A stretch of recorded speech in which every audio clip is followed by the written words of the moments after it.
Kailanman, walang binayarang reviewer ang Molvad. Wala talaga. Pati ako. Kaya itong Molvad review, gastos ko. Ibig sabihin, sa 10 minutong ito, wala akong dahilan magsinungaling. 3 bagay sa dulo. 1. Solid pa ba ang Molvad sa 2026? 2. Nagbabago ba desisyon mo dahil sa June? 3. Aling VPN dapat gamitin mo? At isa sa 3 sagot ay magpapagastos sa akin. Linawin muna natin ang disclosure. May 2 VPN mamaya sa video. NordVPN at ProtonVPN. Parehong may affiliate link sa description. Parehong nagbabayad pag bumili kayo. Ang Molvad, walang affiliate program. Ayaw talaga nilang magbayad ng reviewer. Kung bibili ka ng Molvad, wala akong kita. Kaya husgahan mo ako sa isang bagay. Malambot ba ang Molvad section? Simulan sa sign up, kakaiba talaga ito. Walang email, walang password, walang pangalan. Isang click, gagawa ng random na 16-digit number. Ang numerong yon ang account mo. Ayun na. Panoorin nyo, real time ito. Kung mawala ang numerong iyon, wala ng account. Walang recovery email kasi walang email. Tapos ang presyo. 5 euros bawat buwan. Flat. Hindi 5 euros kahit mag-commit ng 2 taon. Hindi 5 euros sa unang term, tapos doble na. 5 euros kahit 1 buwan o 10 taon ang bayad mo. Hindi sila nagkaroon ng sale kahit kailan. Hindi Black Friday, hindi Pasko. Ang sarili nilang pricing page nagsasabi, hindi para sa kahit anong holiday. 5 devices. Swedish na kumpanya. Walang activity logs kahit anong klase. Sa ngayon, okay pa. Pero kaya pa ba ng teknolohiya sa 2026? Noong Enero ngayong taon, ginawa ni Molvad ang isang bagay na hindi magagawa ng karamihang kumpanya. Tinanggal nila ang OpenVPN. Bawat server, bawat config file, nawala lahat. WireGuard na lang ngayon. Ang argumento nila, ang pagpapanatili ng DO protocol ay nagpapahina ng focus nila at sakop ng WireGuard ang kailangan ng halos lahat. Mas mabilis, mas simple, mas kaunting code na maaatake. Kung nagpapatakbo ka ng Molvad sa lumang router gamit ang OpenVPN, patay na ang setup na iyon. Tunay na halaga iyon at sinadya nilang tanggapin. Tapos may data. Defense against AI-guided traffic analysis. Ito ang problemang nire-resolba nito. Kahit naka-encrypt, may hugis pa rin ang iyong trapiko. Ang laki at timing ng mga packet ay maaaring magbunyag ng ginagawa mo. Nagdadagdag ng ingay ang data para sirain ang pattern na yon.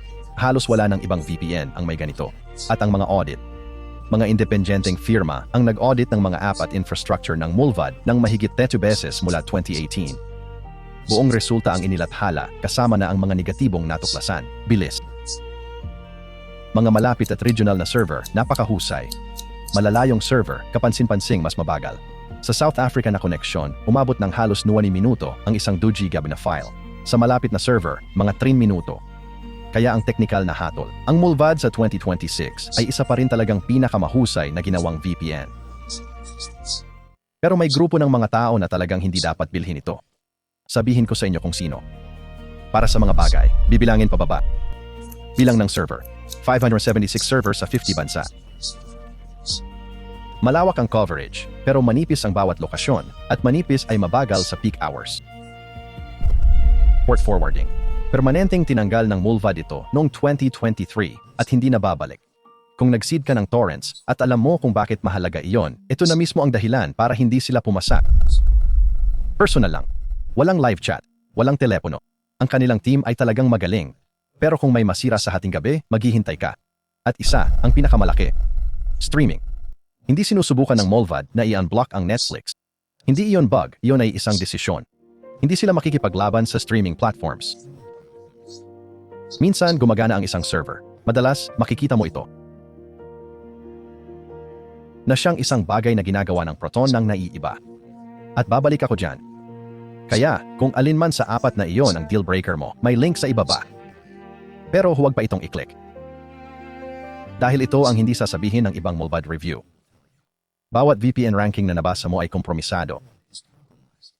Kasama na, posibleng, ang video na ito. Ipapakita ko sa inyo kung paano ito suriin simula sa akin. 60 segundo. Sulit ito. Naglalathala ang Molvad ng policy page tungkol sa reviews at affiliates. Nandito ito. Hindi sila nagbabayad ng kahit sino para sumulat tungkol sa Molvad. Mabuti man o masama, hindi man lang sila nagbabayad para sa links pabalik sa sarili nilang site. At iba pa ang inilalathala nila. Nag-alok sa kanila ang media outlets na ibenta ang top 5 spot. Ganyan ang industriya. Yan ang binabasa mo pag nag-Google ka ng best VPN. Ipapakita ko naman ngayon ang kabilang panig. Isa ang VPN Mentor sa pinakamataas na VPN review site sa mundo. Ayon mismo sa disclosure nila, ilang provider ay pag-aari ng parent company. Ang parent company na yon ay Cape Technologies. Pag-aari din ng Cape ang ExpressVPN, CyberGhost, at Private Internet Access. Silang tatlo ay nirarank at nire-review sa parehong site. Hindi ko sinasabing may nagsisinungaling. Ang sinasabi ko, may incentive, naka-disclose, pero halos walang nagbabasa. Kaya heto kung paano suriin ang review. Kasama na ang sa akin.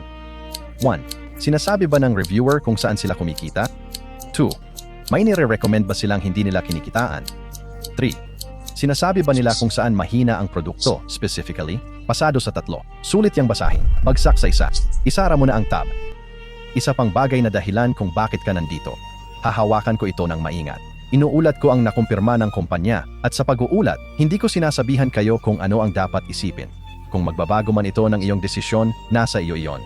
Noong katapusan ng Hunyo, nagulat ang Swedish outlet na Flaman na si Daniel Berntsen, co-founder at co-owner ng Molvad, ay nagbigay ng 20 milyong Swedish kronor mula sa sarili niyang bulsa, mga $514,000 sa Orebro Party, isang populist na partido sa Sweden. Kinumpirma ito ni Berntsen mismo. Inilarawan niya ito bilang personal na donasyon. Para sa konteksto, iyon ay halos 72% ng lahat ng pumasok sa partido noong 2025. Ang sagot ng Molvad ay gumuhit ng hangganan. Ang donasyon ay ginawa ni Berntsen bilang pribadong tao, hindi ng Molvad VPN AB, hindi ng parent company nitong Imagicom, hindi ng Telitis.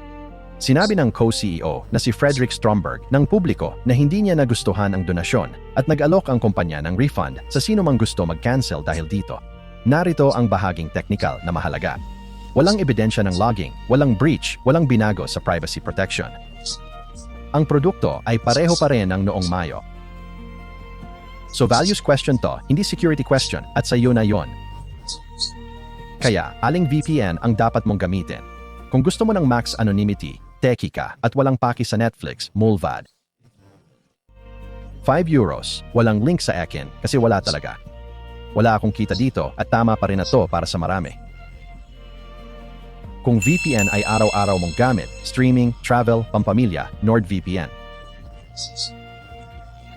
Unang link, 70% off sa 2-year, may libreng buwan, 30-day money back. Kung privacy ang punto pero kailangang gumana, Proton VPN. Swiss, open source, audited no logs, libreng tier na only data, kaya masusubukan bago magbayad. Pangalawang link, 2 caveat, crypto o cash bayad, di refundable, at tataas presyo pagkatapos. At piliin mo na ang term mo. Monthly ay mga $15 kada buwan. Ang 2-year ay lalabas na 3. Sa 24 na buwan, mga $94 versus $360. Parehong produkto, ang variable lang ay kung kailan ka nag-click. Iyan ang review.